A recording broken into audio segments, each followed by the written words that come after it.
How to fix Zangi app not working. So first of all, make sure that you have a stable Wi-Fi connection. If not, scroll down to your control panel and then you can turn on your cellular data and check whether the application is working or not. In another step, open Google Play Store or App Store according to your mobile devices. I'm going to launch Google Play Store.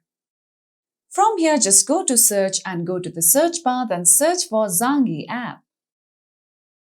Once you come here, tap on the app. Now over here, instead of the option of open, if you see the option of update, tap on it so that you can update Zangi application. Once you update the app, all the app errors and bugs issues will be fixed and you will get the latest version of app as well. Now the next step you could do in order to fix your issue is that go to settings. Scroll down below and tap on apps.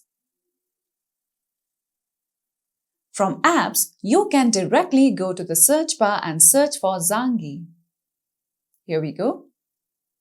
From here, scroll down below and tap on storage. Now at the bottom right, go ahead and tap on clear cache. Now, on the last step, simply open any web browser on your mobile devices. Then you can search for Zangi customer support. And once you do so, make sure you tap on the official website of Zangi. I'm going to tap on this link on top. Now, once you come here, you can scroll down below and you can see various solutions. You can simply tap on Contact Us so that you can contact Zangi customer support and then describe about your issue. So follow these easy steps in order to fix your issue. And that's all for today's video. At last, don't forget to subscribe to our YouTube channel.